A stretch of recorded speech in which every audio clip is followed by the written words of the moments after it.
Hello, नमस्ते मित्रमैत्रिणींनो. आज वेगळा विषय घेऊन मी तुमच्यासमोर बोलत आहे. तुम्हाला माहिती आहे का, प्रगल्भता, मॅच्युरिटी आणि परिपक्वता म्हणजे नक्की काय?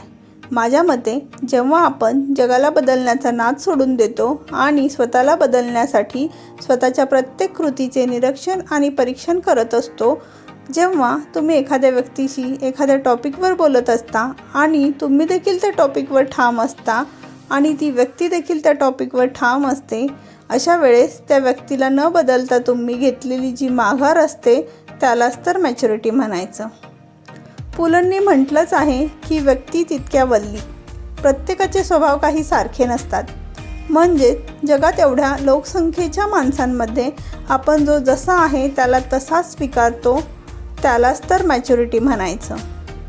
कोणी आपल्याला काहीही समजत असेल, पण आपल्याला माहिती असतं आपण आपल्या जागी किती योग्य आहोत.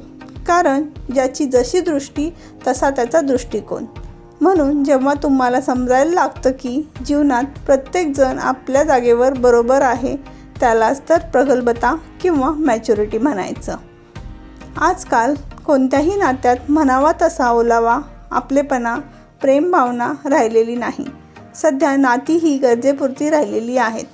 अशाही परिस्थितीत जेव्हा तुम्ही नात्यांमधल्या अपेक्षा सोडून देता आणि त्यागाची भावना स्वीकारता, यालाच तर मॅच्युरिटी म्हणायचं. जेव्हा आपण मनाचा मोठेपणा दाखवून घेण्यापेक्षा देण्यावर जास्त भर देतो, भलेही आपली कुवत नसताना आपण एखाद्याला भरभरून दिलेलं असतं, प्रेम असो, मदत असो किंवा पैसा असो, यालाच तर मॅच्युरिटी म्हणायचं. जेव्हा आपल्याला आपलं आत्मिक सुख नेमकं कशात आहे हे समजतं आणि तुम्ही हव्या असलेल्या गोष्टींचासुद्धा त्याग करता, तेव्हा तुम्ही खरेच मॅच्युअर झालेले असता. प्रत्येक माणूस हा पद, प्रतिष्ठा आणि पैसा मिळवण्यासाठी धडपडत असतो आणि प्रत्येकाला आपण केलेल्या चांगल्या कार्याविषयी कोणीतरी आपली पाठ थोपटाविषयी वाटते किंवा स्तुती कराविषयी वाटते.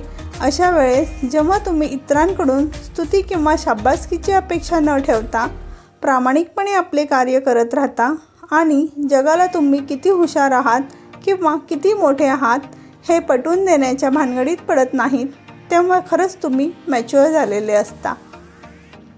जेव्हा तुम्ही स्वतःची तुलना इतरांशी करणं सोडून देता, मी कसा आहे तसा योग्य आणि समोरचा जसा असेल तसा तो योग्य, असे जेव्हा आपल्याला वाटेल, तेव्हा तुम्ही खरेच मॅच्युअर झालेले असता. जेव्हा तुम्हाला हव्यास आणि गरज या दोन्ही गोष्टींमधला फरक स्पष्टपणे जाणवतो, तेव्हा तुम्ही खरे मॅच्युअर झालेले असता. जेव्हा तुम्ही स्वतःमध्ये रममाण होता, तेव्हा तुम्ही मॅच्युअर झालेले असता. आजकाल माणुसकी हा प्रकार शिल्लक राहिलेला नाही. माणुसकी केवळ नावाला शिल्लक राहिलेली आहे. जेव्हा आपण माणसांबरोबर माणुसकीने वागतो, बोलतो, त्यांच्या मनातील भावना समजून घेतो, यालाच तर मॅच्युरिटी म्हणायचं. जेव्हा तुम्ही एखाद्याने केलेल्या चांगल्या कामाचं कौतुक निरपेक्ष भावनेने, मनापासून आणि चारचौघात करता, तेव्हा तुम्ही खरे मॅच्युअर झालेले असावे. त्याचबरोबर आपली प्रगती करत असताना आपल्यासोबतचा देखील मोठा व्हावा ही अपेक्षा आपल्या मनात निर्माण झाली की आपण मॅच्युअर झालेले असू. कधीकधी माणूस स्वतःच्या हट्टापायी दुसऱ्यांचा विचार न करता एखादी गोष्ट करून जातो आणि नंतर त्याला पश्चाताप होतो. पण त्यावेळी वेळ निघून गेलेली असते.